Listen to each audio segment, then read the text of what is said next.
Hello friends, welcome to माही हिंदी कहानियाँ channel.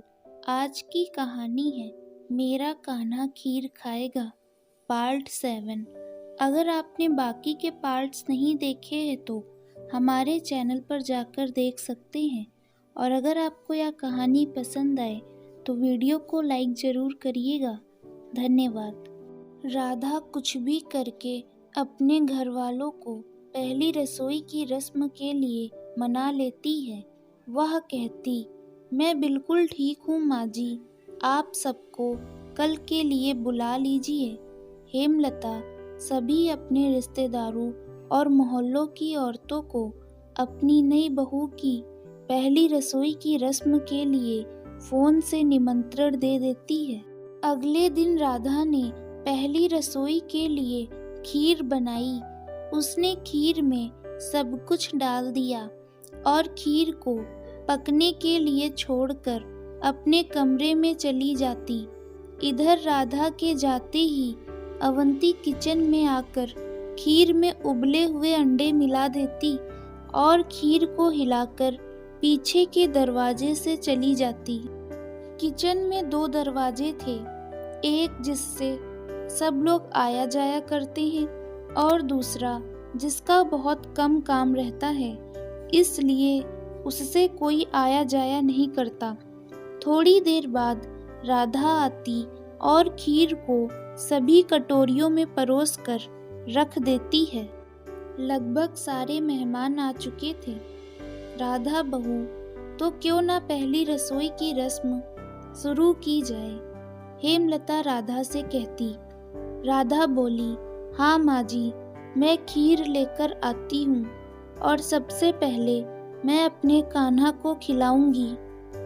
Radha kitchen से खीर ले आती और फिर अपने कान्हा को खिलाते हुए बड़े प्यार से पूछती, मेरा कान्हा खीर खाएगा? इधर अवंती मन ही मन कहती, बेचारी मेरी भोली देवरानी जी को यह पता ही नहीं कि जो वह खीर अपने कान्हा को खिला रही है वह तो दूषित है। एक तीर से 2 निशाने, एक तरफ महफिल में इसकी बदनामी और दूसरी तरफ कान्हा जी का क्रोध। अब कैसे बचोगी राधा?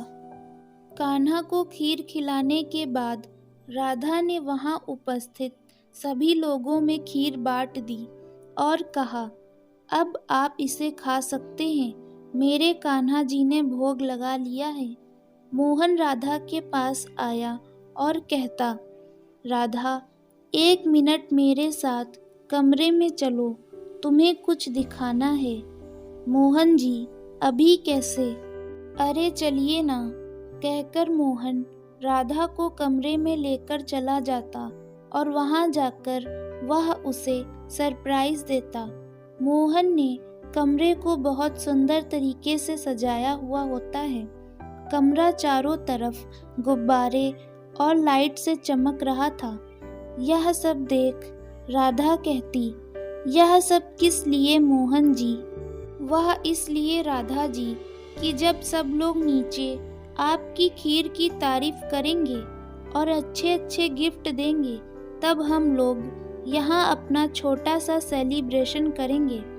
दोनों हंसते हंसते बातें करने लगे कि तभी नीचे से हेमलता चिल्लाई, राधा कहाँ हो, जल्दी नीचे आओ।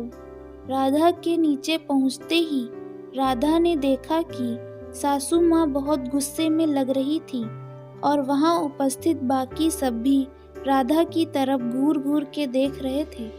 राधा ने माँ से पूछा, माँ जी क्या हुआ?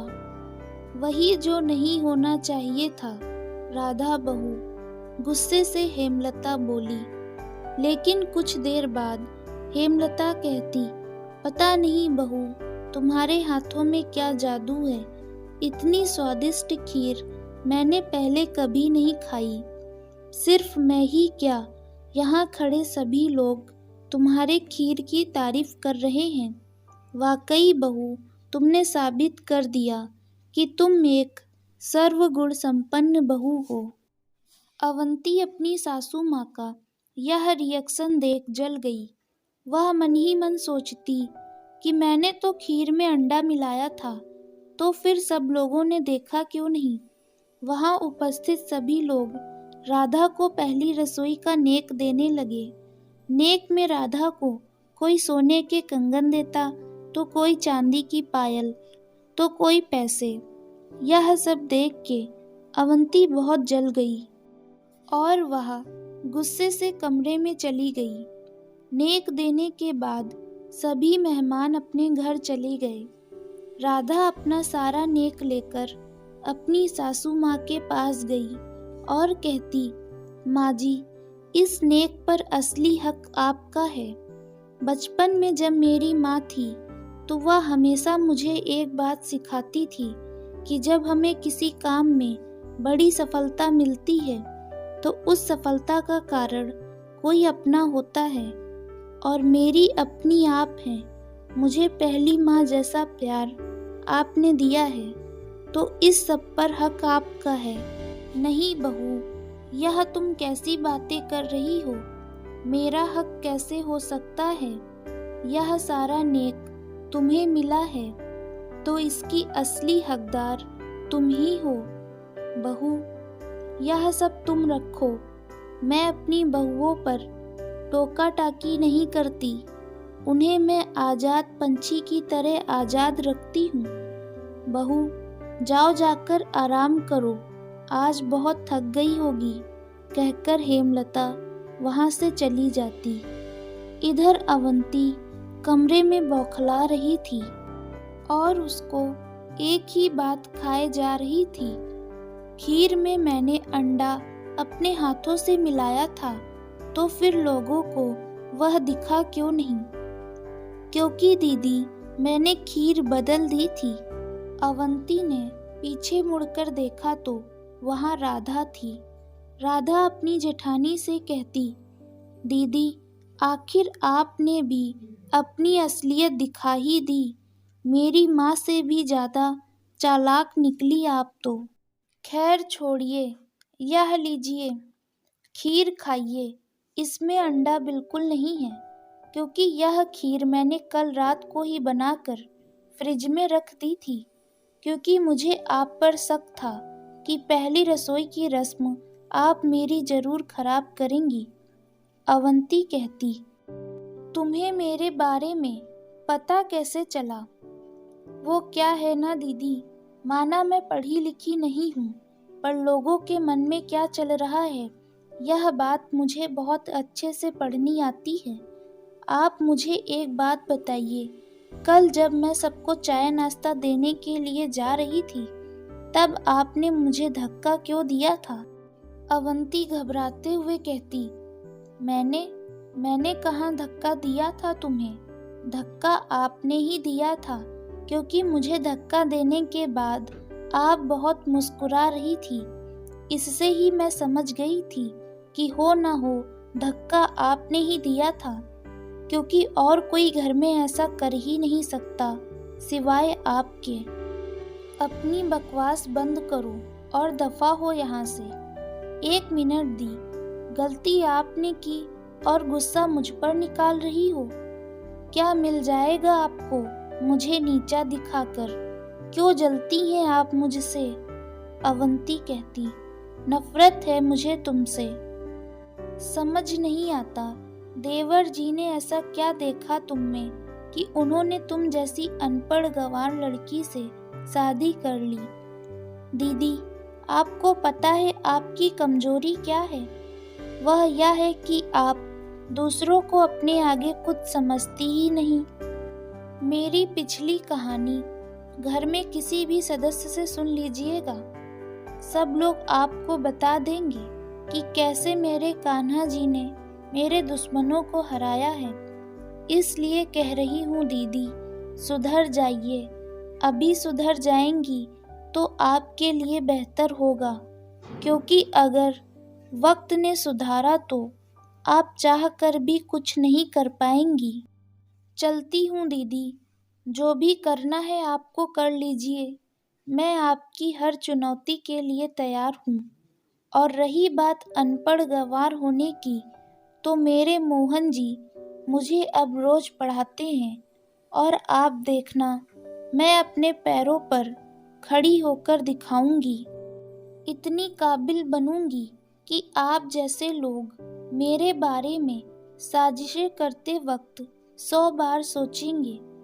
राधा की बातों से अवंती खिसिया गई और कहती, हो गया तुम्हारा कि अभी कुछ बाकी है? अगर हो गया हो तो जाओ, गेट लॉस्ट। दीदी, खीर खा लीजिएगा, कहकर राधा वहां से चली जाती। यह मुझसे भी ज्यादा होशियार निकली, अनपढ़ कहीं की। खीर खा लीजिएगा, माय फूड, कहकर अवंती ने खीर की कटोरी उठाकर जमीन पर फेंक दी। अब देखो मैं क्या करती हूँ, राधा रानी जी। इधर राधा मोहन को अवंती की सच्चाई नहीं बताती है, क्योंकि वह नहीं चाहती कि उसकी वजह से घर में रिश्ते टूटें। इसलिए उसने सोचा कि वह और उसके कान्हा जी अवंती को सबक सिखा देंगे। राधा मोहन से कहती, मोहन जी, मैं भी पढ़ाई करना चाहती हूँ।